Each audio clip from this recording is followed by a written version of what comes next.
everybody. Welcome back to another episode of Fun, a podcast where we take fun very seriously. It's me, your Chuckle King. It's Dan. I'm back. Here, putting beautiful sounds into your ear holes once again. By beautiful sounds, I mean my voice. With me is my Chuckle Wizard, the producer extraordinaire, with great new glasses, by the way. Look at good these. Evening, Daniel. Hi. Oh, my goodness. When you posted a photo on Instagram, I think, I was like, who is this suave devil?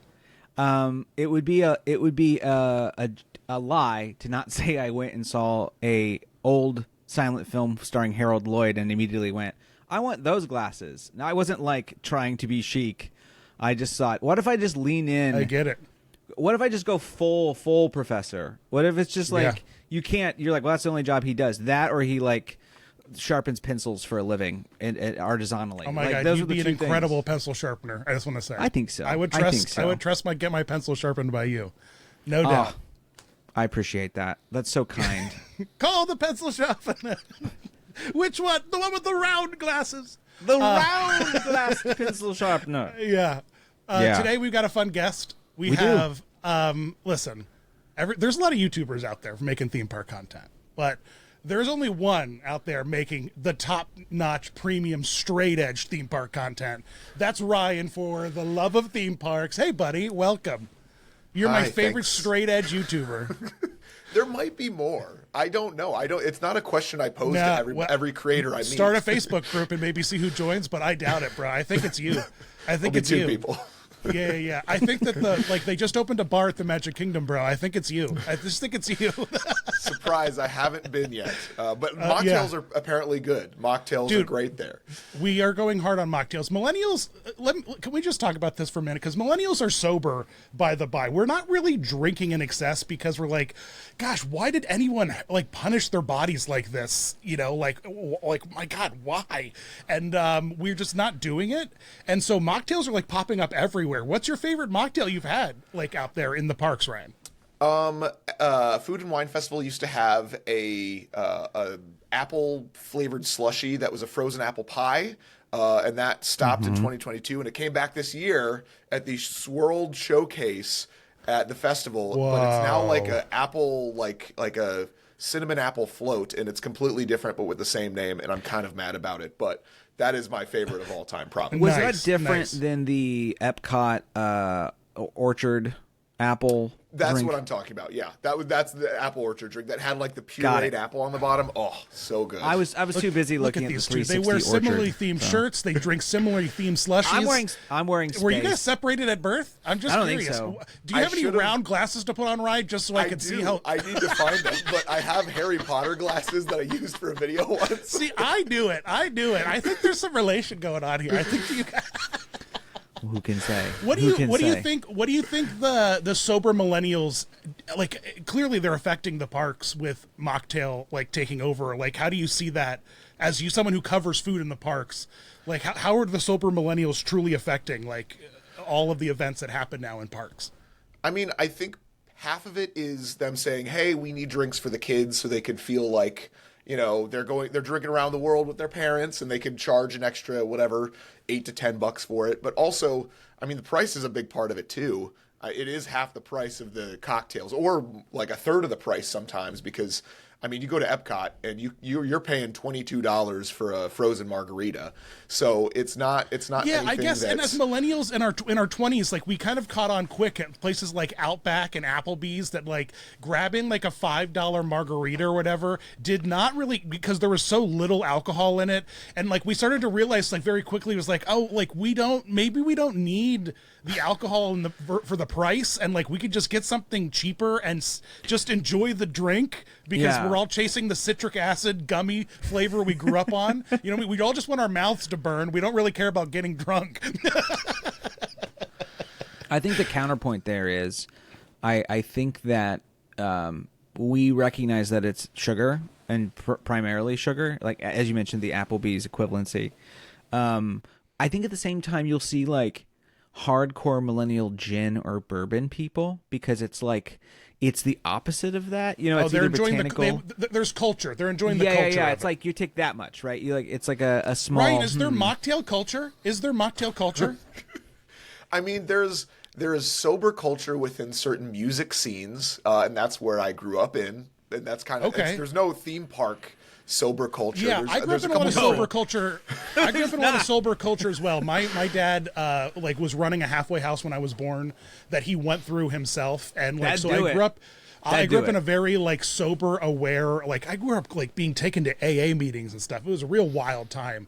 And so like I was just like taught like, you know, alcohol just leads to bad choices for a lot of people, you know? And so I always steered clear of it. Like I didn't even drink until I turned 21. I was so boring because I was just like, well, you know, it's not for me. And it still isn't for me. I still very rarely drink because it's just like I'm the biggest lightweight on the planet Earth, despite my Viking size. You give me one showcase like cocktail, and I am like sweating. I start sweating. That's just what happens. I just my face sweats. It's like great, you know what I mean? So it's not worth the price, the calories, the anguish, and like the buzz. And you have to invest like $150 at Epcot to get drunk if you're drinking around the world, and like that's crazy, bro. See, as a former AP, and APs know this, and I hate to take us off the straight edge path, but you buy the mocktail, but you bring, because now everybody has a thermos.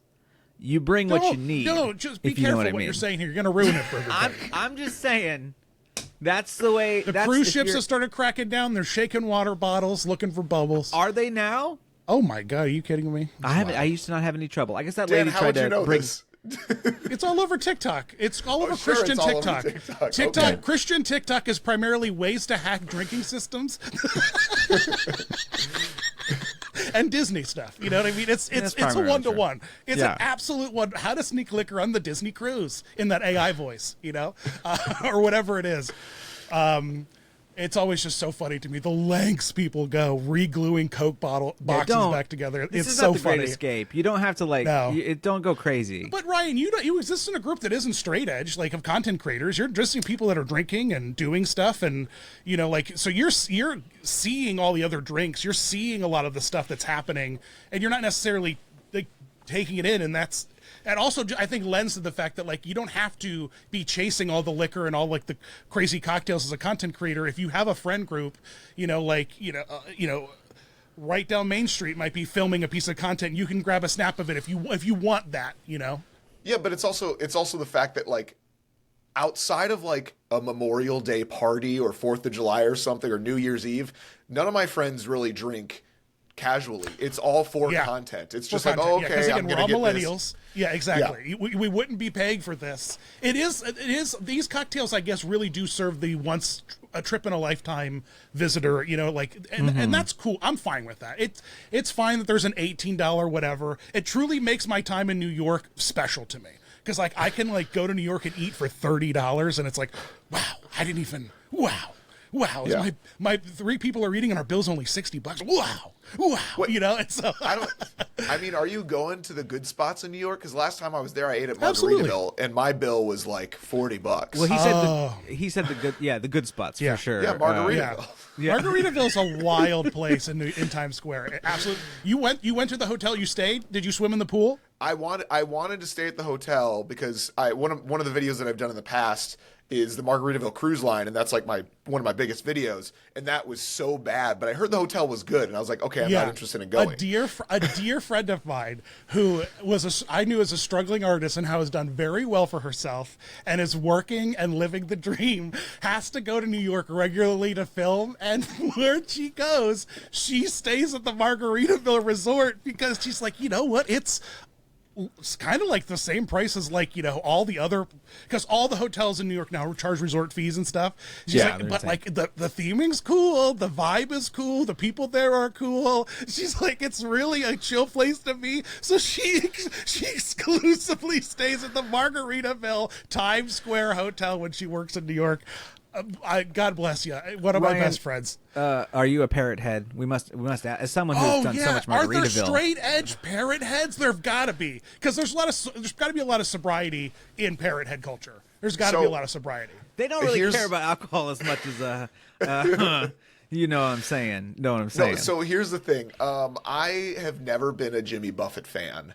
I do find it very interesting, the culture surrounding it. And part of actually what sparked my interest in that side of things, because I have done a lot of Margaritaville themed stuff through content, just through You sure regular have. life, was a podcast that I listen to that's my favorite podcast in the world, outside of Fun, obviously. Of course. Would have to be podcast The Ride. And one of their running jokes on this podcast, this great theme park podcast, is talking about the backstory to the plane that's at City Walk in Universal Orlando, and how like it was shot at by the Jamaican government, all this. It's like a running bit. And I sort of started using that within like my friend group, and I would always tell people this story and tell it multiple times a night as if I forgot the story until they would correct me. So sometimes it gets up to 5 times. But when Jimmy Buffett died, I got the Margaritaville plane tattooed on my body as a tribute. I'm not even a fan of Jimmy Buffett. That's the thing. But I was like, oh, well, it's a monumental occasion. I used it for content. I helped out a tattoo artist that I'm friends with locally. And I was like, listen. Yeah, how many tattoos are you up to now? What number was that on your body? That was probably in the 40s, depending on if you... I think that as a person who gets a tattoo, once I think you cross like the threshold of like 6, you stop caring about like, you're just like, yeah, let's just throw it on. You know what I mean? Just toss it on. Like you have, what's another strange tattoo that you have from a single event that you're just like, let's do it? I've showed you this before, haven't I? I have a Figment tattoo. Oh, yeah, you absolutely. Yeah, that's what I want to tell me about. You're leading. This man has a Figment tattoo. I don't even have a Figment tattoo. I had somebody at San Diego Comic-Con ask me if they could copy this tattoo because they were dressed as Dreamfinder, and for a second I was like, "Is that Dan?" And it was not you.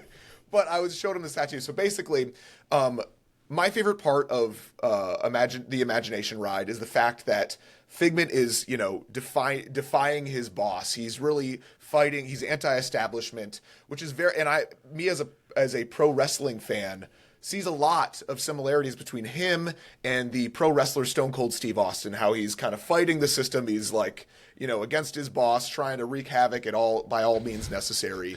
Wait, Figment is the Stone Cold Steve Austin of Walt Disney World? Absolutely. You know what? John 3:16. Absolutely, Figment is the Stone Cold Steve Austin of Disney World. He absolutely is. So I decided what better opportunity than to take Stone Cold Steve Austin's logo and Figment and combine them.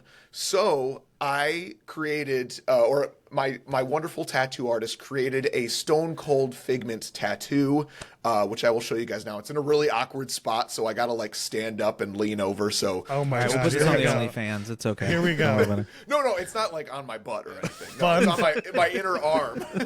So this is my Stone Cold Steve Austin smoking skull Figment.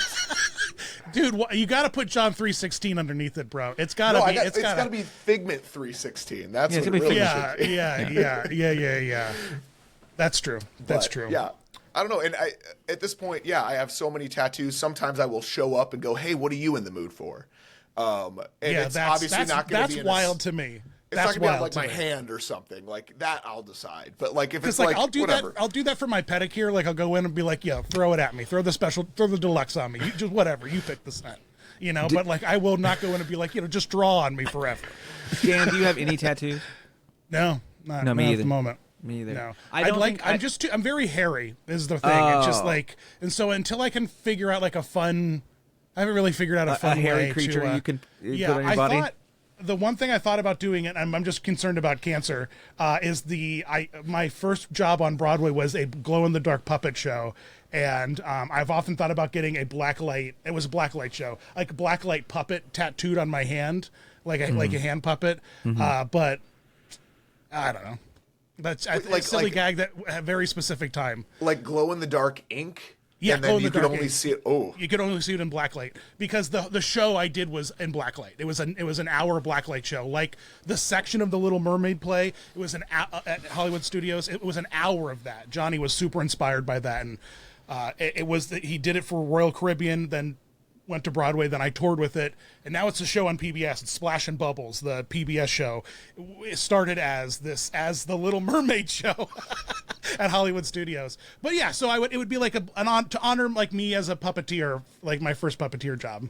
You know, this stupid thing. You know, Tattoos hurt, though. Just a heads up. Oh, absolutely. I can't. It's not a pain thing. I just don't know if I care about anything enough to dedicate a portion of my body to it forever. I guess it's not forever anymore, technically. I wish it was just easier. I wish we could just like etch a sketch it. We like put it on. Worse, I think. Then we shake, and then it's gone. Do you have anyone? Would you? Okay, if you got like a brand collab, Ryan. Like, all right, a tattoo removal brand collab. Is there one that you would erase? Oh. Is there one that you would erase? And we're going to put up the word. We're going to put you as a clip. Ryan's looking for a tattoo removal brand collab. He's got a tattoo to erase, and here's why he regrets it. All right, Ryan, hit us with it. No. And sell it, baby. Sell it. I don't have it. This is even better. We're not going to get any sponsorships from... This is even better. This is a double collab. Tattoo artist and removal artist. So we'll get something bad. Not that it's artistically bad, but something you're like, I don't want this. Like, I don't care about Wendy Williams. I don't need a Wendy Williams tattoo on my arm. Oh my God. Okay, let's think about this though. Let's think about this. Yeah. You just got. Okay, I'm gonna put out the structure of the YouTube video, and I'm gonna put out the structure of the short, and then you have to Mad Lib it, right? But like, it's you coming to the park to reveal your "It's Tough to Be a Bug" tattoo the day that they box up the sign and like say and close it permanently. You know what I mean? And you're like, oh. And like, I just got a new tattoo of my favorite ride that's going to be in the parks forever. And then it's like a Kite Tails tattoo, and it's like, oh, no, Kite Tails tattoo would rule. You wouldn't want to get rid of that. That'd be awesome. Yeah. First I of would all, get if a you Kite got Tails tattoo. Absolutely. If you got It's Tough to Be a Bug tattoo, it'd be you and that Flick girl online. Like you both. Okay, yeah. So what is this? What's the ride, Ryan? And so then we get it removed later when it heals. I don't know if I can say this, but I would love to get It's Tough to Be a Bug tattoo, but it's Flick coming out of like the hole in the ceiling. I don't want to explain where this would be. Do you want both eyes working or one eye wonky per what it ended up being? Obviously, the wonky eye. Oh, yeah, good. No. I have a better place for Ryan. You put it on the back of your armpit, like right where your arm naturally sits in the fold. Like Flick is like hanging, like he's poking his head out of the back of your armpit, like when your arm's down. Oh, you know what I mean? Okay. Yeah, you know what I mean? So like when your arm's up, maybe he puts a little hole there, but otherwise when it's down, it's just Flick coming out of the back of your arm. Yeah, and then you get it removed. Be like, they just stamped on the grave of my favorite ride with Zootopia 2, and then you get like a fake Zootopia tattoo above it, you know, as like the punchline or something. I don't know, but I think we can workshop this. We can workshop made this. A collab. This is good. Yeah. This is good quality content. All right, Ryan, I just have to touch on it really quick. The things that gave you diarrhea made you infamous. Where are you? And I know it's been a roller coaster. And for those of you at home and those listening, Ryan had a series where he ate things at theme parks with IBS and then pooped and then talked about it with great dignity and pride. And I think it was a great foundation for a significant amount of content that you ended up making. But it's been a roller coaster for you of being like the poop guy and trying to not be the poop guy. You know, you're on your own Daniel Radcliffe journey of not being Harry Potter, but with diarrhea. Where are you right now on that journey, and how do you feel about the whole things that gave me diarrhea series? I mean, it was great to do it, but then I don't know. I did like 20 videos of things at Disney World or things at Universal that gave me diarrhea, you know. It did wonderful. But then I started like going... It's such a great... It's the deadpan, just like you're talking to your doctor. Like, doctor, these are 10 things at Disney World that gave me diarrhea. You're at your nutritionist and you're reading your food journal. You know all right, Brenda, my nutritionist. Here are 10 things at Disney World that gave me diarrhea. The way you know it's going to be a good video is if you have, for me at least, I'll like pitch a script to my wife and she'll be like, I don't think that would be good. And I'll be like, oh, so it's going to be great then. And that's what happened. Yeah. Okay, great. But yeah, so I did all these videos, and they all ended with the same similar gag of me physically blowing up like I run into a bathroom, and then there's an explosion up above it, like I just, and with fart noises and stuff, whatever. So it did great. Yeah. And then I started visiting the parks more and more, and people were yelling at me from a distance, "Hey, diarrhea man!" And I'm like, I don't know if I like this anymore. Out of curiosity, could you put like a pin in the type of person that would yell "diarrhea man" to you? Ooh, this is or good, was yeah. it, or I'm making more and more friends as my career grows, and I love hanging out with them, but secretly just watching their fans. And the type of psychos that some of my friends bring in are it's absolutely fantastic. I love them. I love all of them. It's just as good as Disney World. But my question is, what sort of brand of lunatic yells, "Hey, diarrhea guy," to you specifically?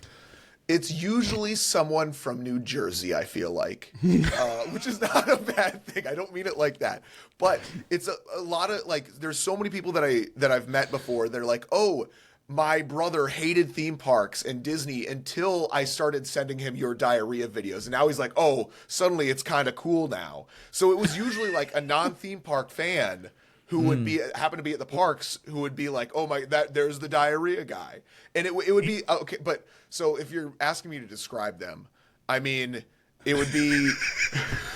Are they wearing a Roosevelt shirt or not? Is my question. No, usually not. Usually they're wearing a like, polo. I hate to sort of judge, but my guess is one or two might have been at Epcot and had bought the Rising Sun bandana. Yeah, or the hat, or the straw, or the big rice hat. I don't. They definitely look like they're a guest star from Ridiculousness. Yes, I'll say that. Like, listen, I'm not judging. It's great. I love everybody who happens to scroll past a video of mine or anything like that. But yeah, that's usually who yells, It's "Hey, so diarrhea interesting. man." Do you understand the prevalence of diarrhea amongst young white men? Because I think that it's something that I've been watching. Thank you for we've been bringing watching up a lot what's of troubling listen, white men. I think it's listen, really important we I talk know. about this. I know, but I was just scrolling TikTok, and just last night I watched a TikTok, and it absolutely smashed. And the comments were like, "Oh yeah, I have diarrhea all the time," and it's just a guy talking about how white guys aren't allergic to anything; they just have chronic diarrhea for the rest of their lives. And it's just like the joke is just like all white guys. Like, do you understand how like much empathy you pushed into the world by getting diarrhea at theme parks? Yeah, I mean, I think I definitely normalized talking about it, which sounds like obviously you're kind of like, oh, poop white empathy. men really struggling with this, but it's like, but it's also like it is something that nobody really talks about. Yeah, and because I would present it in this like cookie cutter influencer voiceover format, it would kind of jokingly normalize it. Yeah, but like it would be something that nobody was kind of expecting. So yeah, I do meet a lot of people that have tummy issues, but that's also the food you're eating in a theme park. So I mean, that's gonna happen. That happens with so many friends of mine who, I was once told that cruise lines keep the food buttery and rich so that everything goes down and comes out smooth to keep the plumbing working. You don't want anything thick and heavy in a cruise line tubes because it blocks things up. And when you get blockages, not good. Not good. It's less noticeable when they dump into the ocean too if it's already in liquid form. Right. The dolphins can eat it better. When we have a real Exxon Valdez situation.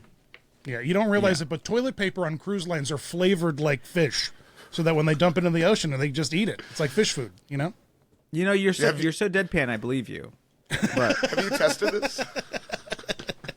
Yeah. So thanks for bringing poop empathy into the world, Ryan. I'm really proud of you.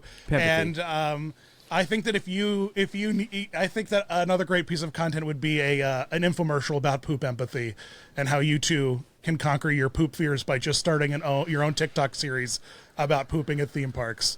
Change the world, Ryan. One poop at a time. For one coffee a day, you shouldn't drink because it's going to ruin your bowels. For the cost of just one coffee a day. Then you shouldn't have. You too could be a poop YouTuber. A poop tuber.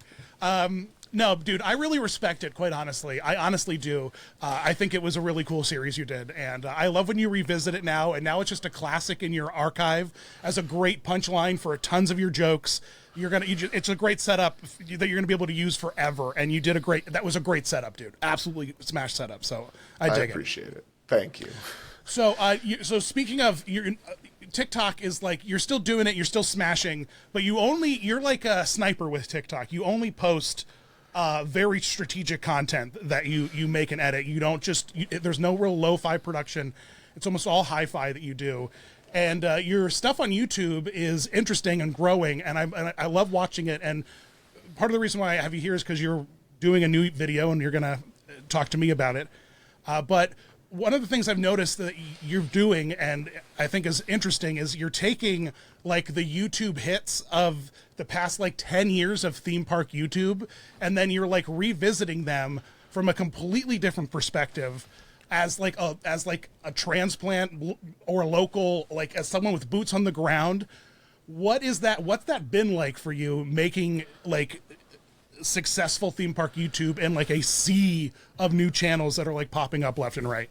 That's the thing, is because I mean, everybody has the DJI camera. Everybody goes to the parks and films that kind of stuff. I just got it. I've had mine for 3 months now. It's awesome. It's a lifesaver. But you told me to get it. Correct, and it is an amazing camera. But so everybody's going to the parks, doing vlogs, not saying the same video, because everybody's video, whether it be the same topic or not, is going to be covering it in their own flavor, their own genre. But you know, I grew up, I don't want to say grow up, but I went to school for video production. And during that time was the same exact time that so many amazing history theme park YouTubers were getting their start. Obviously, Defunctland, you, Rob, my favorite YouTuber of all time, no joke. And yeah, everyone who comes on my podcast says that. It makes me feel really great. I'm just kidding. Okay, listen, just Dan's kidding. great I'm just kidding. No, I'm just kidding.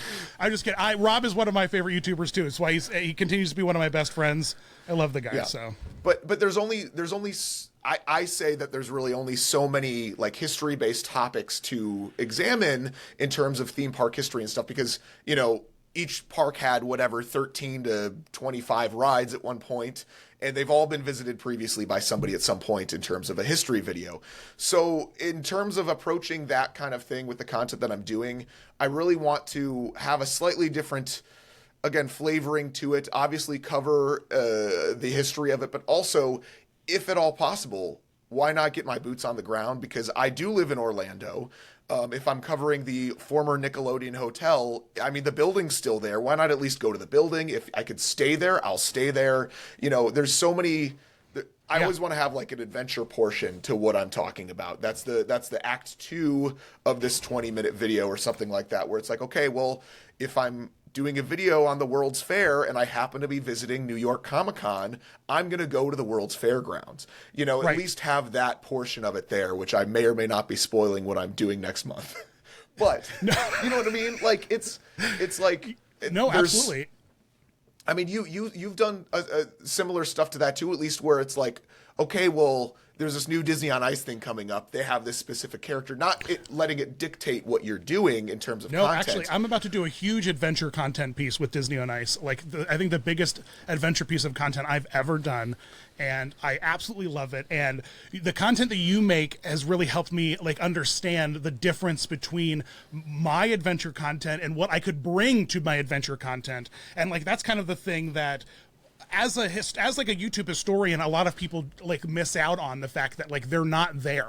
They can't go there. You know what I mean? I remember when Kevin was making his American Idol, episode about the Hollywood Studios experience, and the fact that this thing is most of the building is still there for a Mickey and Minnie meet and greet, and all of like the hallways are still there, and most of the architecture from the American Idol type stuff is still there, and for him to be able to go back and revisit it, like, really changed the perspective of everything that he was thinking about. And so I can see how you can watch these videos and then literally go walk around the Nickelodeon hotel and be like, oh, there's a story to be told here. There's something new to be told here, because I'm looking around.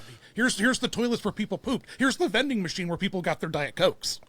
And I mean, all it takes is a simple Google search of like photos that have existed from there, and then you just go like line it up, like line the shot up. Yeah. People eat that up. If it's just like if you have like a like if you got like a Okay, what's your hot tip for lining up an old photo?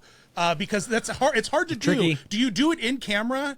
Like, how do you do it? And what do you do? What's the best way to do it? It helps if I've already been to that location. I could spatially like imagine where it would be, but it's also a lot of like looking for a little detail that might still be there and stuff like that. And it's at the parks, it's pretty easy because like, oh, if the Dumbo ride's in the background, it's pretty easy to line up like this. I don't know, man. They've moved that thing. They've moved that thing. Yeah, that was a bad example. Yeah, no, it's a terrible example.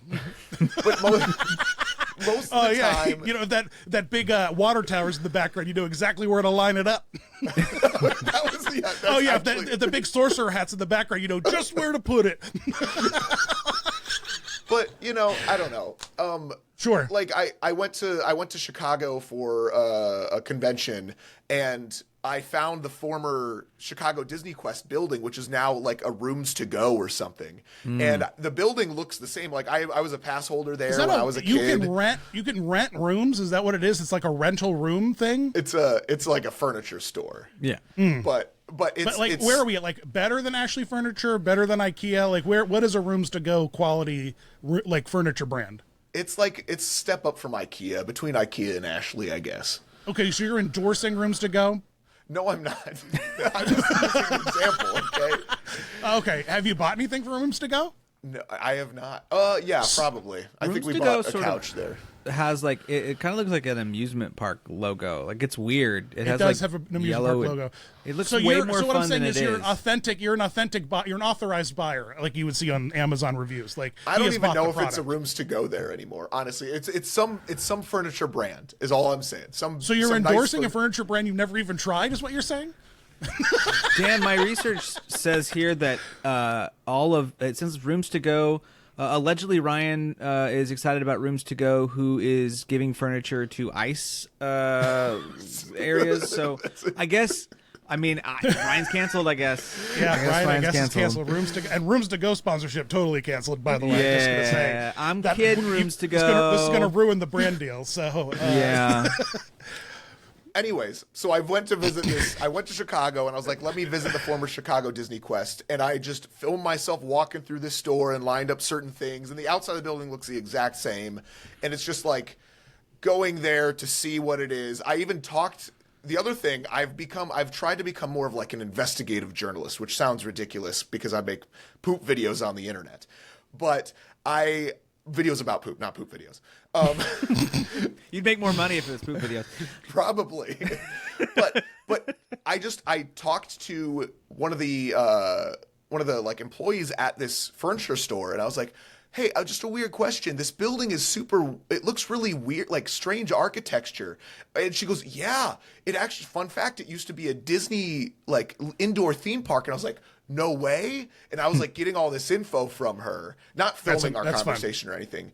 But she was like, yeah, and like one of the back hallways still has like a logo like across it, like in a stairwell. And I was like, oh, that's really cool. Could I see it? She goes, unfortunately, it's like a team member only spot and whatever. And I do regret just accidentally opening the door and filming it. I really regret not doing that. Which I'm a rule follower, but like, listen, Rooms to Go. I'm sorry. Rooms to Go.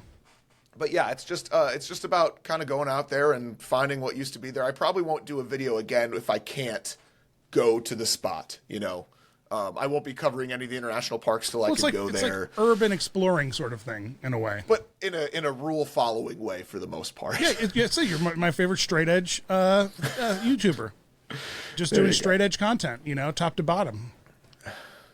So you work with Roosevelt's, and you've helped me with my work with HalloweenCostumes.com, which is a channel that I'm now making content and partnering up with.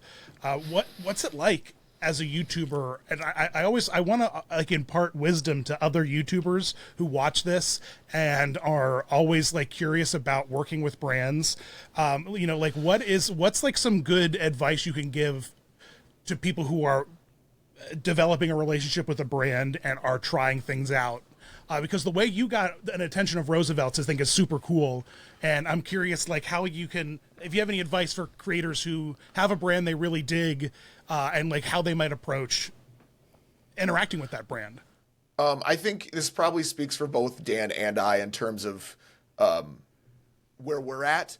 Have an audience beforehand is the first piece of advice, because I do have a lot of people asking me who like are still just starting up and wanting to like, but they only came to me because I had an audience already that existed and people were watching my stuff and all that. But getting the attention of brands, I mean,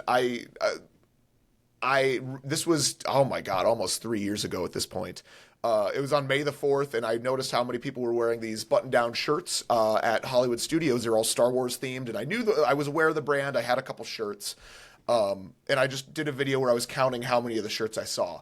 In my mind, I was like, this will be a fun little piece of short-form content, but also I was like, they might reach out to me because I feel like this is a fun thing to do. And that ended up being the case, and it was just the right place and the right time. And I think people really should, like, I wasn't approaching it of like, I'm making this video so this will happen. I was already like, okay, this video is going to be a fun little thing that I could do while I'm already here. And it just happened to fall in place like that. And I really do think that it's about the right place, the right time, meeting the right people. But it's also like, you'd rather have a brand coming to you rather than you pitching a brand. I know people that email, I email 5 to 10 brands a day and pitch myself and all this kind of stuff. And that's, it's like, I think, one of the most important lessons. And I think it really demonstrates like how you kind of interacted with Roosevelt's in a really interesting way, in that I was making content about Halloween costumes, and like I would arrive upon HalloweenCostumes.com's fits that they made for Powerline or for, Kermit the Frog, and they were just so campy and fun. They just made me laugh. I wasn't like laughing at them. I was laughing with them. It's like, these are ridiculous and I would love to wear them. And I started buying them and putting them in videos because they were so much fun. And then the brand is like, hey, you like our stuff, clearly. Will you just help us tell the story to people who also might like our stuff? And it's like, yeah, I could totally do that. And after like 1 or 2 partnerships of like, here's some shirts and make some stuff about it. It's like, okay, great. You'd start to find the partnership, and before you know it, you can pitch yourself. Then you have someone to email and you have a relationship with them. And it's not like just like, hey, I'm Greg, you've never met me, but I'd love to make you $1 billion ad campaign, or whatever. It's like, all right, chill, bro. Yeah, and it's also about, like, especially within the theme park niche, finding something that is like parallel, that's already like, there's only so many ads that you could make on, inside of a theme park, like, oh, I like this liquid IV, drink this. If you're looking, kind of look for brands that are adjacent and that are kind of at a similar level, and stuff like that, because there's so many creators out there in the sphere, and just focus on your stuff you're doing, and then the other thing will happen. The other thing will happen too. As a final point, like, focus on a brand that you can actually help them grow their brand and make them money. Because, like, don't be stupid. Don't just expect, like, money doesn't grow on trees. Like, the idea is you have an audience, you have a brand, and like you have pick a product that you're into and you can partner with and help grow. That's like, the number one thing is like, companies aren't just going to throw you a bone because they've got a bunch of cash laying around. Like, everything is driven by sales. These companies need to generate sales, and they want people who buy their stuff to feel part of a community. And that's something that you can help them with. That's like the biggest approach here. It's like, you don't think that you're just going to be like, oh, I'm going to make their TikTok stuff and just make memes and be cool. No, that's not how the reality works. Are you saying it's a business? Yeah, it's a business. Disney business. Like, Disney's a business, guys. That's why sodas cost $7. Disney's a business. So, important update. I think it's important that we hold a level of journalistic integrity on this show. The Chicago Disney Quest was not a rooms to go. It is a room and board home furnishings. So, apologies to the brand Rooms to Go, future podcast sponsor of Rooms to Go. Yeah. This is terribly embarrassed here. Ryan, what do you have to say for yourself? Is that slander? Did we slander Rooms to Go? We might have slandered Rooms to Go. I'm really sorry, Rooms to Go. You're really great, and I love your stuff. And I'm sitting on your chair now. I never met. For sure. I never meant any harm by the things that the other two on this podcast said, not me. Yeah. I didn't say any slander, okay? But I That should was also not me. say, Ruben Board, if you're interested in partnering up, you let us know. Yeah, if you can outbid Rooms to Go, we will 100% onboard you as the new sponsor of the podcast. So please just let us know where you're at. Yeah. Room and Board, thank you. Absolutely. And thank you for supporting the fine architecture of Disney Quest. Yes. Yeah. We know Basically your leadership has archivists. great vision. Yeah. Yeah. For that brutalist architecture that we put together there. Yeah. To celebrate Thanks, Adrian a mouse. Brody. It all because of a mouse. Hey, Ryan, you're making YouTube, like we've been talking about. Hard reset from the public service announcement that Nathan just gave us. But that's Chuckle Wizard is his duty to public service announce. That's his duty. So I respect him. Thank you for making that and announcement. fire alerts if there's a fire in the studio. And spells. And you keep the soup going, the forever soup in the cauldron. It's always cooking. The forever soup is forever always here soup. for you. Yep. It's Rats clam fall chowder into it this every month. once in a while. It's fine. It's fine. It adds flavor. I also have the Olympic flame, and I got to keep that going. You also keep the Olympic flame. Here. I forgot about the Olympic flame. That's just that's just it happens. That you just keep It's that Muhammad going. Ali's Olympic flame too. It Yeah. was what What? he did. No Yeah. way. Shut up. Yeah. That's for amazing. real. That's amazing. Yeah. Well, What an inspiring moment speaking that about was. incredible stories and if they're real or not, Ryan, you're making a piece of content about Disney fact or fiction, and I love the myths of theme parks. I truly love theme park myths. They're some of my favorite. I have learned so much about theme parks, and the myths that we have, I guess gotta say by the by, a lot of them are super tame compared to some of the real stuff that's actually happened in theme parks. Well, and Ryan can attest to that because he's now doing a lot of history stuff. But, for instance, one of my favorite facts, everyone's favorite muscly racist Hulk Hogan infamously shot an entire television show or movie. I don't even know what it is. Television show at the Disney parks, and specifically Epcot's World Showcase, and it's spectacular. In the same way that Barney once filmed an entire special at Universal's Islands of Adventure. Now, Dan, do you know who played his partner in action in that series? Whoa, who? The son of Jack Lemmon. Whoa. Yeah. Do you think we can get him on the Sean podcast? Lemon? Huh? We can get his Probably. agent. Yeah, we can get a hold of his Probably. agent. I think he's on Cameo. Just Bro, Ryan, make a note. Make a note. We gotta team up with him and gotta go back to Epcot. Have him reminisce about the Ride the shooting boat. locations with Hulk Hogan. You're gonna have to buy him a park ticket. It's fine. Do you think there's any ashes left over of old Hulk we could throw into the Seven Seas? I think if you burn any of his merchandise, it turns into his ashes. So I think it's fine. The book burnings taught me that. So That's great. which I think he was into as well. Yeah. Shots fired at the old Hulk Hogan. Oh, no. R.I.P. R.I.P. Oh, you You're heard the it next here Gawker, first. Ryan. Yeah. Be careful. You be No, careful. no. His Be ghost careful. will haunt your ass. Yeah. I mean, as a pro wrestling fan, I find it super, super interesting, the old TV show. I've actually watched probably about half of the series. Horrible. Don't do it. But as a Disney fan, it's really interesting because it's pretty great as a Disney fan. Yeah. about 1/3 of the episodes were shot on the sound stages at the old MGM studios, and then the other parts of it were around the parks and in general, not just at Epcot's World Showcase, but they filmed stuff at Magic Kingdom. They filmed stuff at obviously MGM Studios. They go to Disney World at one point. There's a scene where he takes his daughter, Hulk Hogan, Correct. takes his daughter, it's like they ran out of locations. They're like, I guess we're just going to go to Disney for this bit. Honestly, I'm astonished that this doesn't happen more regularly, especially for content that Disney's making for Disney Plus. Like the fact that The Mandalorian hasn't used Batu in some context to crazy. film in is Crazy. insane to me. Absolutely, the fact that Andor didn't use the markets as crazy to me. It's just crazy to me. I don't care how much it costs. Just do it. Do it for the 45-second clip because that will make the value of that area skyrocket if it's suddenly a screen use location, I mean, they need to save money on sets with all the money they just lost from canceled Disney Plus subscriptions. So I feel like it might be a good cost-saving effort for a new season of any type of Star Wars show that might work. So we'll see. I don't know. But I still go into the aquarium at Epcot and call it a sea prison because in Thunder in Paradise it acts as a prison under the sea. It's how it feels, honestly. And Have you ever been in there for more than half an hour? Works. Sea prison is accurate. Yeah, sea prison. Well, now I'm thinking about it being a sea prison. It'd be terrifying to be trapped under the sea in a place like that. If place. someone farts, it's gonna smell like that forever. You know that's where they put the Red Hulk, right? He's in that sea prison, the Marvel sea prison. He's in sea prison? Yeah, they put Red Hulk in sea prison. Harrison Ford in sea prison? Yeah, Harrison Ford's man. in prison. Yeah. Wow. Poor Indiana Jones. Shout out to Red Hulk. Yeah. So, Riot, the better Hulk out of our Hulk Hogan. Talk to me about this facts versus fiction video that you're working on, and like what inspired it, and what your twist is going to be.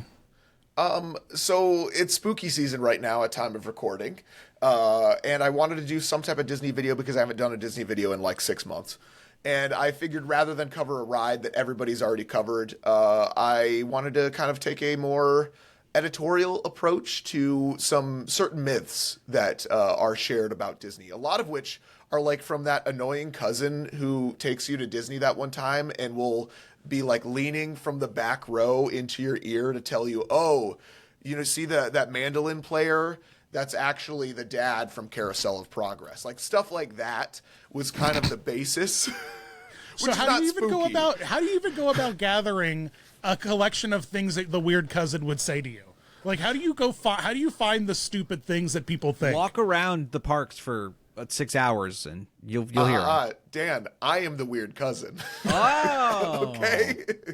So you're fact checking yourself here is what you're saying. That is basically what it is like talking about all the different things. Like, obviously I'm talking about like Walt Disney's Frozen Head. Like that is the first thing that I'm kind of covering, and that's not gonna be the whole video. I wanted this to be this like compiled, I don't know, just not a list video, but like kind of make my way through the different things, but also kind of keep it on the more spooky end without being completely like the morbid truths behind, like none of that. Like a little bit of that, not all of that, but you know, and actually sit down and talk with people who also are either in the sphere or former cast members who would know the answer to, like, how often have you seen people spreading ashes at Disney? Because it happens all the time.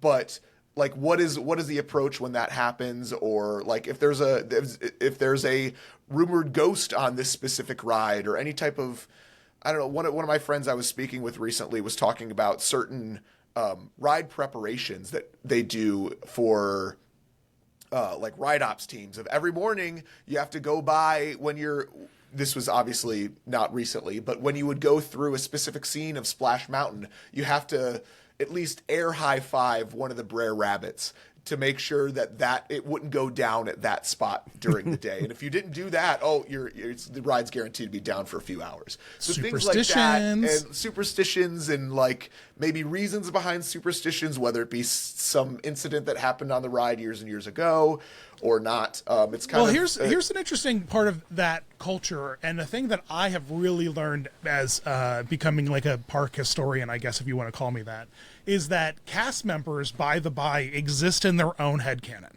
And a lot of them have stories that they believe are 100% true because another cast member they really trust told them, who's also living in their own sense of delusion. And so folklore. This is like, it's crazy folklore, man. The stuff that people come up with, the stuff that people think in their heads, the stuff that people think has changed but hasn't changed at all. There's so many interesting things that have spawned out of the fact that, you know, and you get it. Like, you've been at your, I don't know, let's say you work at a car dealership. You've been going to the same car dealership for 10 years. And so you have stories about why there's that dent in the wall over there. Is that the real reason why there's that dent in the wall? Who knows? But it's the story you have, and it's your own headcanon, and it's the story you're going to tell the next 5 people who ask about the dent. And now imagine it's like a city with 75,000 people working at it, all making up their own stories and telling each other the stories. It's like this crazy oral tradition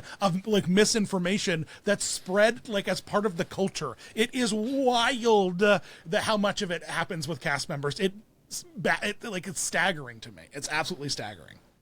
And I mean, that's part of storytelling in general, because I mean, I don't like the I've been on overuse of Spaceship this. Earth. I get it. I understand storytelling. I get it. Cave painting. I get it.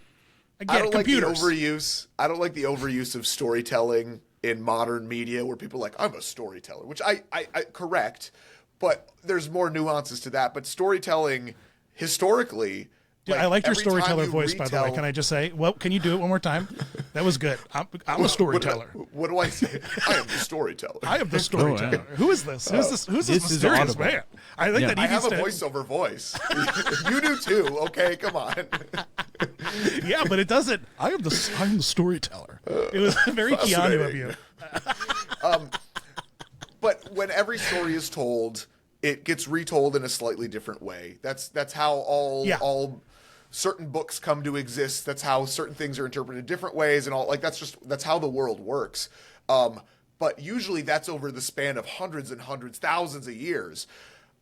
Disney parks have only existed for 70 years, and somehow it's gone from, oh, that skull on Pirates of the Caribbean looks really accurate, to that was a real skull right there. That's they stole it from a grave and they put it in the ride. And that's like giant corporations do in the 70s,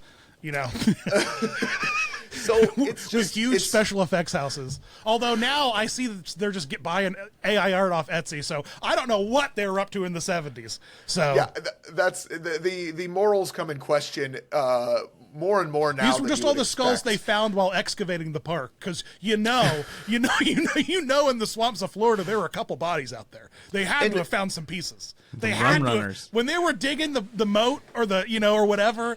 They dug, guys. They dug. You didn't move the bodies, right? But some of these urban myths and legends are whimsical, and it's a little tiny man who lives in the tree by Indiana Jones Adventure, and some of them are batshit crazy. And that's part of it. Like that's part of why I love the parks, and part of why I really there's so much history and untold history, and I don't know.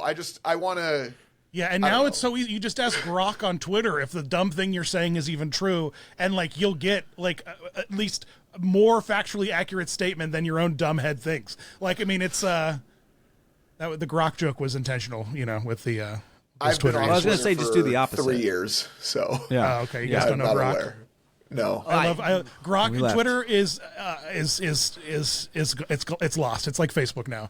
It's just an echo chamber of its own chaos. But my favorite thing about it is someone will tweet something insane, and then a user will be like, this guy's totally right, Grok, back him up. And then Grok's like, this is the stupidest thing anyone's ever said. And it's just like, okay, I guess at least Skynet thinks everyone's dumb. I mean, so. I will say that if there was a way to explain Disney lore, it is a bubble of chaos that's talking to itself in many ways. I think that's a good way of explaining that. Yeah. I don't think for the most part there's so much harm in a lot of this too. Obviously, with every video that I make, every joke that I make, I try to... Every breath you take. Every breath I take. I try to think, okay, what is the topic of this? Who would possibly be... It's like a media ethics kind of question. Yeah, you're considering the audience, right? And there's also not just the audience, but also there's been questions in the past of is it appropriate when somebody's family member dies at Epcot to contact the family multiple times via social media to get a quote from them? Yeah. And is that what a regular media source would do, or is that what? It's open for discussion. That's what I'm saying in general. Well, the ethical thing is to create a comedy show around it. No, I don't think there's. That's not what I'm saying. I was using an example pulled out of thin air. It's totally made up. Technically, my show is not about anyone who died at the park, in my defense. True. That's no, but it's also something that can be talked about, but how do you talk about it? How 100%. Do you cover it? Well, yeah, and I think that just to that point, the person who is harmed isn't the butt of the joke. It is the culture. Correct. It's the situation. It's the corporate response. It's the reaction to the tragedy. The tragedy itself is a tragedy, and everyone knows that. But the way that humans respond to tragedy is sometimes hilarious. And you're like, they did what? You know, because no one was thinking. You know, and a lot of our folklore, American folklore, comes from actual death and murder and things of such nature. Oh yeah, sure, instilling the fear. You know what I mean? Like the boogeyman's out there. Right, like that change over time. You know, some frontier story sort of evolves from what actually occurred. Remember the Alamo? You know what I mean? Like that kind of stuff. Well, yeah, that's for sure. Davy Crockett, you coward. So, yeah. Was Davy Crockett real? Or was he was real. Yeah. When did Disney stop making Davy Crockett a thing? Was there a reason for that? This is a legit question. Yeah, man. Have you not seen Toy Story? The Space Race. That's all true. I'm saying, I had the raccoon hat as a kid. Wait, in could that just be a running bit of a clip? A clip farm is just Nathan then being like, college professor. That's true. Stamp of approval. Yeah. Ryan watched Toy Story and empathized with Buzz, so we just learned a lot about him there. So. Well, it's not true. They only made 2 Davy Crockett movies. It's 55 and 56, and they got a lot of attention because they were, aspects of Disneyland's opening and early Disneyland. It was a product certainly machine, Disneyland.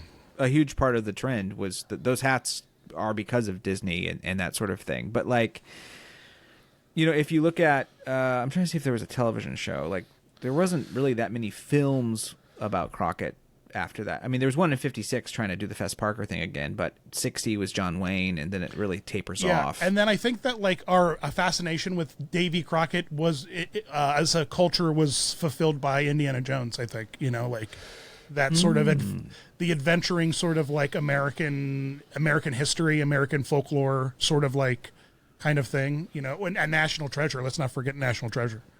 As crazy as it sounds, with saying modern Indiana Jones.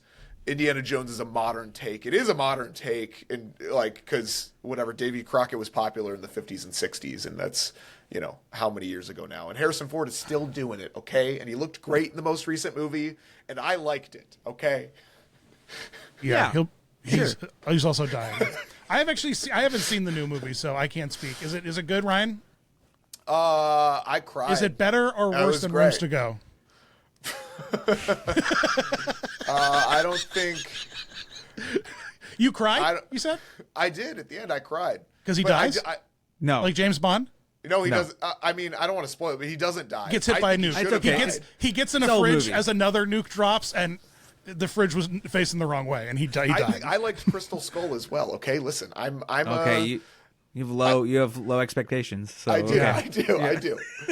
I'm all about that nostalgia. So yeah. I do have a question for both of you. In preparation for this video that I'm working on for Disney fact fiction stuff, what is a Disney urban legend that nobody talks about that is somehow in your brain that you haven't it's not one of the main ones that you just find so fascinating?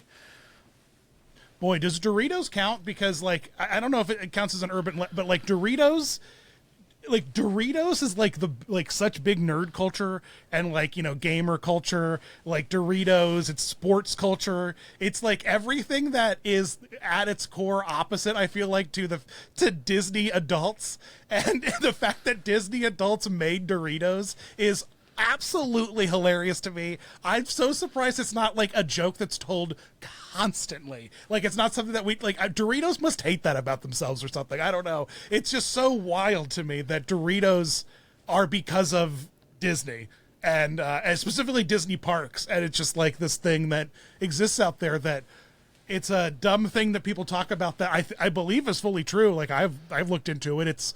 There was a weird boy statue in the Frito-Lay restaurant that would puke bags of chips, kind of.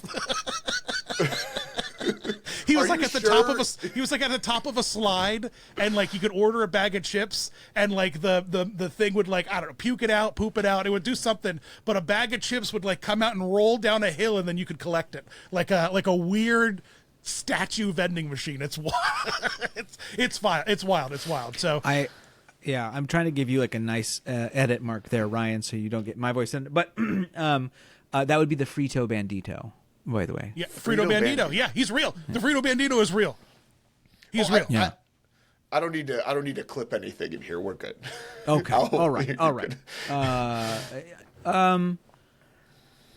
For me, there's this great story about how there was a plumber's strike when in like 55 when they were finishing Disneyland, and there was a determination if they were going to put water like drinking fountains up or they were going to do sinks or no drinking fountains or toilets.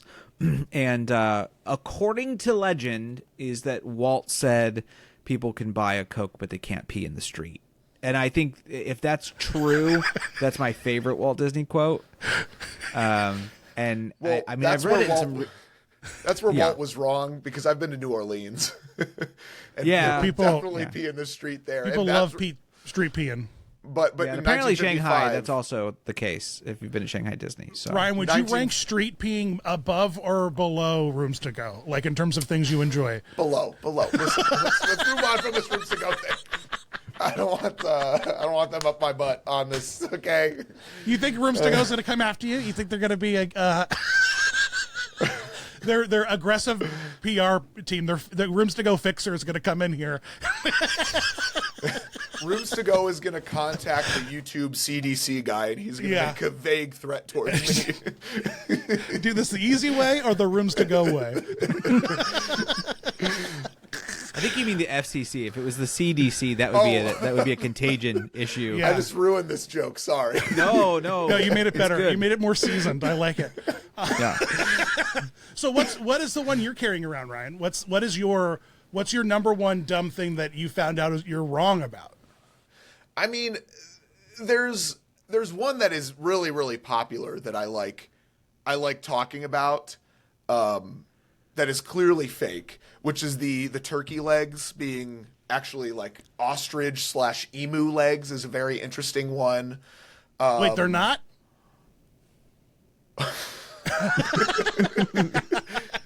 No, I think there was a story that like CBS Sunday Morning did about emu meat farm and like how like it's super popular and people are doing it all over the country, and I think that instilled a great deal of fear in America. They're like, we're eating emu.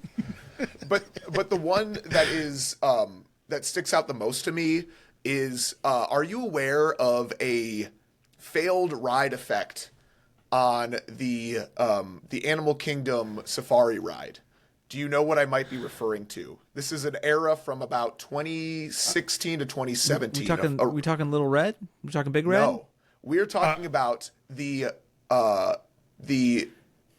fake sunset that was happening on the safari. So little fun fact: the Kilimanjaro safaris closes at sunset because the animals have to go to bed. There was a certain time period where Animal Kingdom was trying to stay open later, and if they're removing one of the most popular attractions of the park, that's not very helpful for crowd flow Capacity, stuff like yeah. that.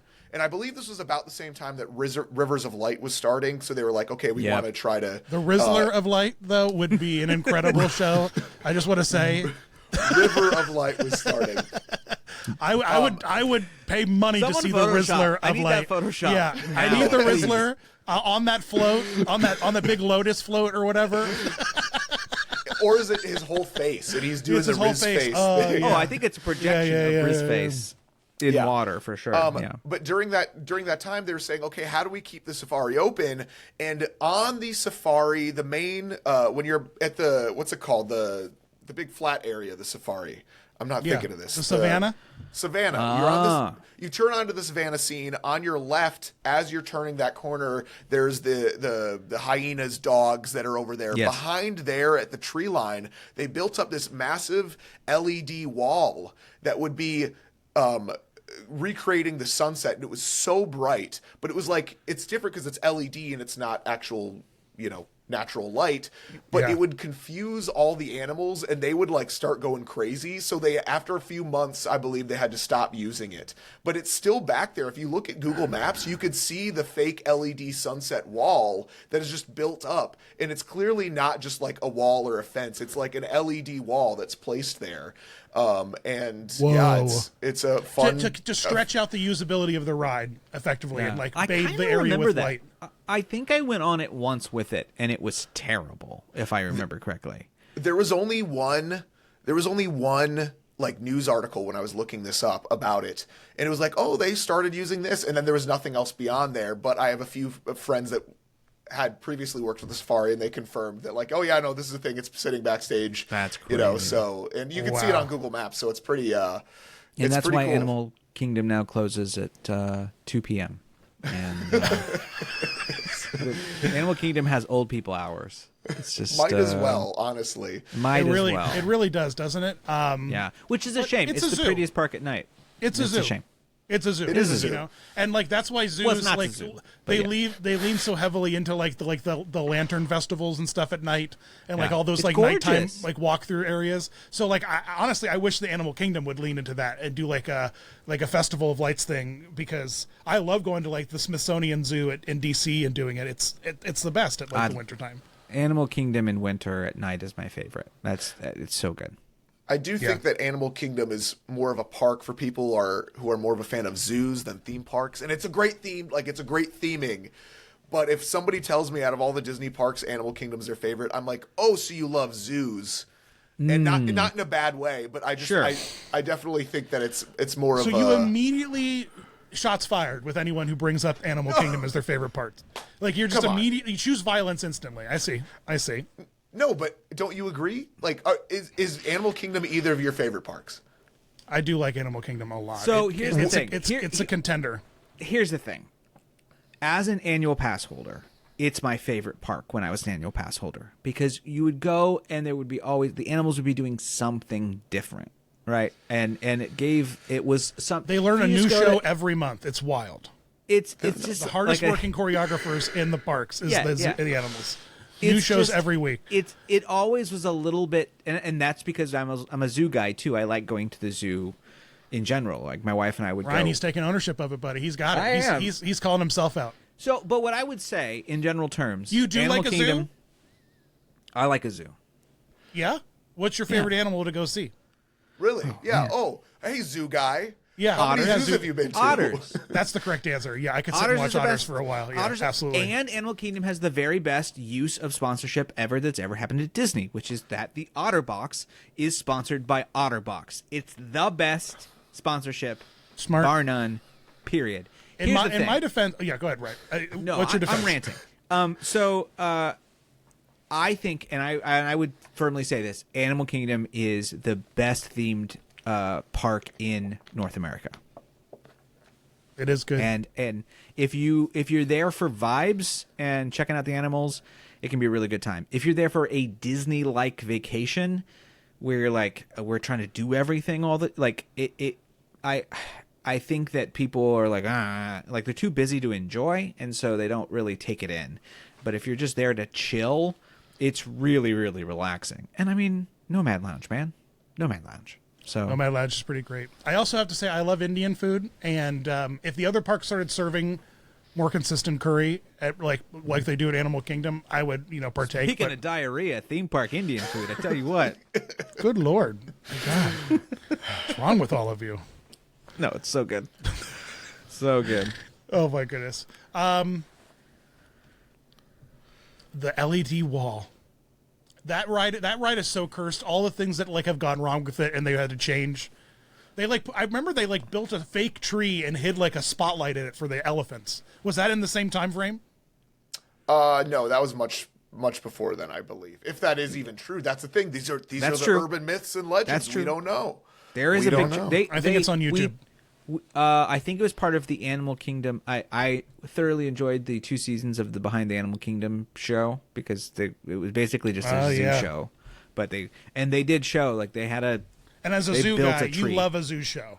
as a zoo guy, no, my wife loves it. My wife loves a zoo. My wife loves zoo. My wife, so she loves it more than I do. But I like the she Animal loves Kingdom show. zoo. Congrats. Incredible. You Absolutely got your incredible. millennial cred. You've Absolutely done a Borat. incredible. Yep. Yeah. It That's will be amazing. interesting. It will be interesting to see how the park fares come January when Dinosaur's closing.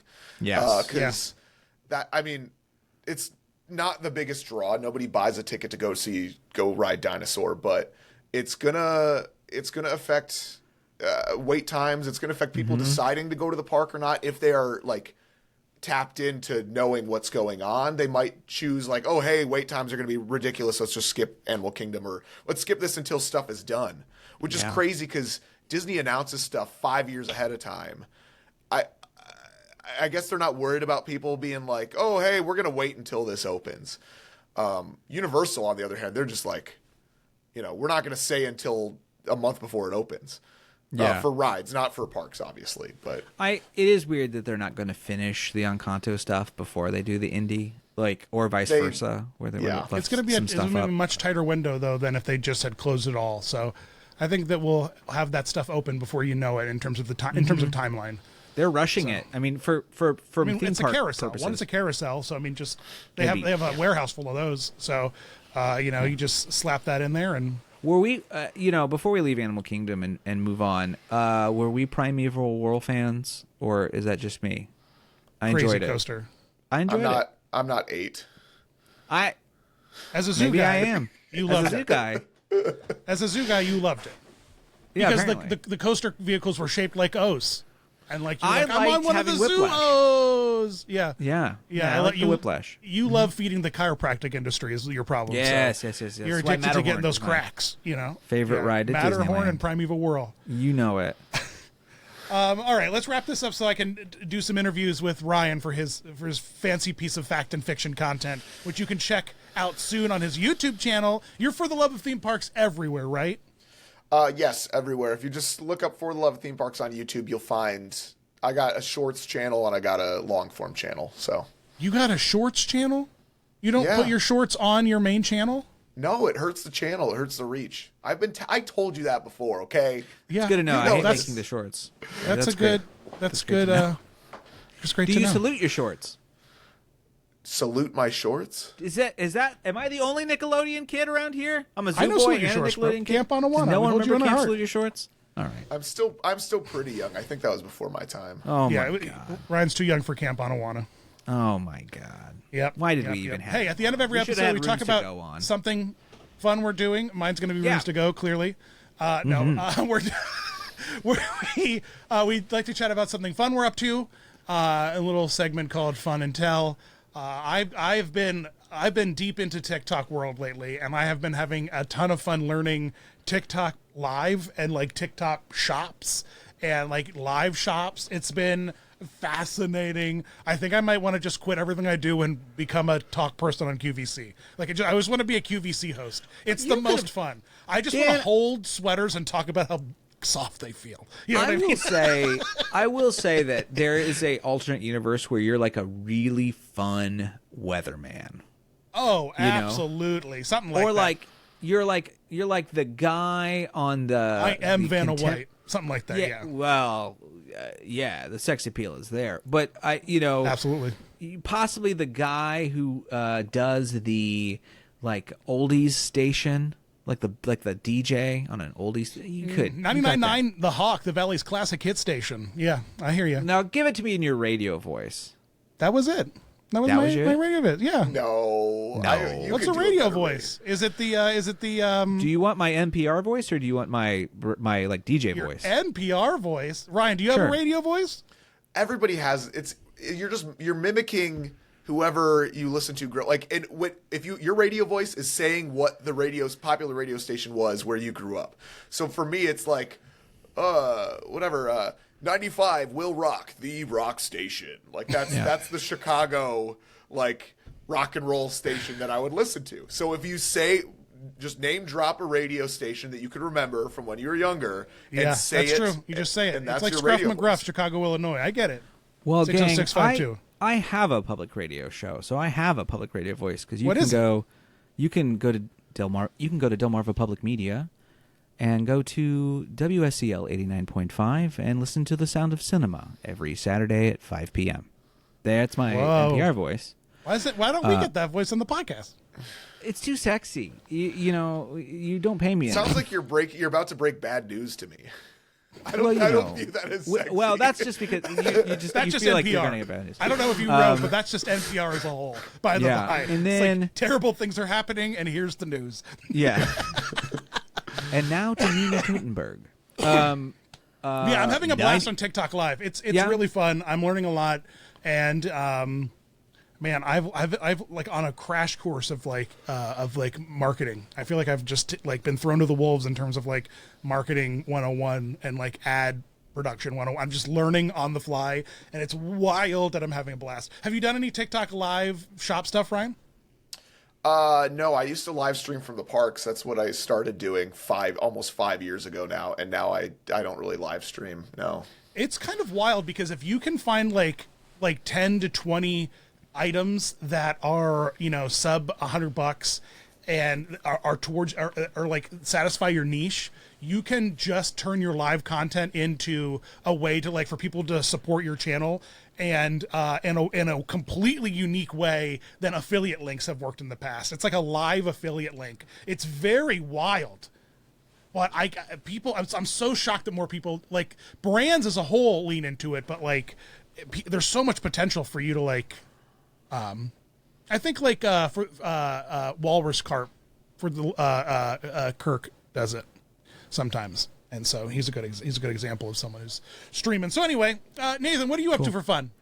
I am obsessed with a game that wasn't for VR, and then they transported it to VR, and I've been playing it in MetaQuest, and that is Trombone Champ, where you go onto a stage, and it's like Guitar Hero, but you have a trombone. And so depending on where you put your hand, depends on if you hit the right notes. It's very silly. But it also, and it's basically all public domain music, which is also kind of great because it's just silly sounding versions of public domain music. But that also leans into something that I started. A man who wears these kind of glasses, by the way, unironically listens to John Philip Sousa, which I was doing the other day. Because you know what? That man wrote some bops. And so I'd like to thank Trombone Champ for reminding me of how cool John Philip Sousa is. And then John Philip Sousa for knowing how to drop a beat hardcore. So my those are goodness. the things I'm into right now. John Philip Sousa, a casual Yeah. John Philip Sousa listener. Is there star power in this, like in Guitar Hero? Like, do you have to like put the trombone up? That's an interesting question. No, there's you do fill a meter and then like you get a multiplier because of the meter being full up. The word champ kind of vibrates and you get a blah blah blah blah blah when you hit the thing, which is great. It's a very silly game. But no, you don't. But I do find myself in VR sort of marching in place and like moving about a little bit while I play. So, you know, what can I say? I'm the coolest guy you all know. So, yeah, that's what I've been up to. Ryan, buddy, what about you? What are you up to? What are you doing for fun? What am I doing for fun? Yeah. I'm just going to Halloween Horror Nights and Are you having sleeping fun? in. I'm having a good time. I'm having a great time, honestly. I've been favorite watching. house? El Artista Spanish Haunting is one of the original houses. That's why I hear. All the house. That's the thing is that with being in Orlando, there's great hangout spots at the parks, but nobody's done working on stuff until sometimes 8 or 10 o'clock at night, and the parks are closed. September, October is prime Orlando theme park scene, especially with creators, because everybody just goes to the parks, goes to HHN afterwards, and just hangs out. So that's what I've been up to. Just that and watching body cam videos of people getting arrested at a theme parks on YouTube. That's what I do. Do you have a favorite body cam? It's all at Universal. Those are usually the best. Disney got they got a lock on their Did you body see cams. the one that just came out where the two people are fighting and Megatron is in the background, like laughing and somebody going sent like, that "Yes!" to me. That's just like It's a the police that's just, body cam with Megatron. no. It's like somebody's taking a cell phone video of the lower lot at Universal Hollywood, and Megatron there like has like a voice changer thing, and he speaks, or it's like somebody you would know, Dan would know. Yeah. But they don't have like prefix like iPad settings or whatever. But whoever's there is acknowledging the fight and being like, the attention should be over here on me. Like, what are you like? And it's like, why? What? Who is doing? Don't acknowledge it. But it's like That's it's just some incredible. cell phone. Like, I'm like a deliverer of opposite chaos. opinion. Please acknowledge it, Megatron. Yes. That is incredible to me. Oh my gosh. Well, that sounds fun. Police Dan, body cams. Where can people find if they want all our info? All our Oh business? my gosh, we have a website. What is it? We do. www.funfunfunpod.com. Those are all our links, and you can find all our stuff there. Yep. And don't forget to leave a if- comment and like it and subscribe it. And We're almost at 5 2,000 stars. subscribers on YouTube. Yeah, So we're doing great. We're And close with- there. We're doing great on the podcast with amazing side. guest stars like Ryan here. Yeah. an Ryan, where amazing- can people find you? Roomstogo.com.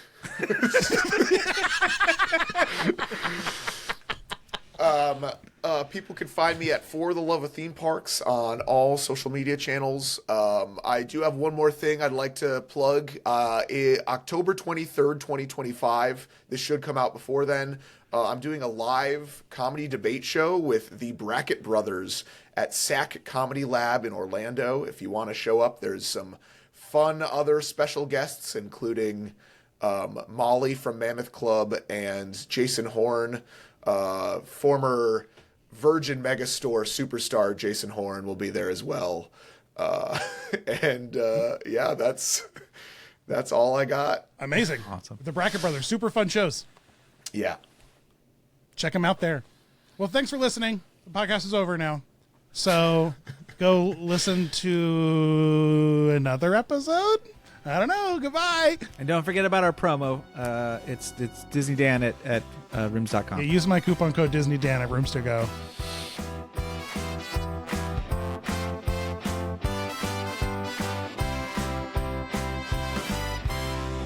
This has been a production of 710 Media.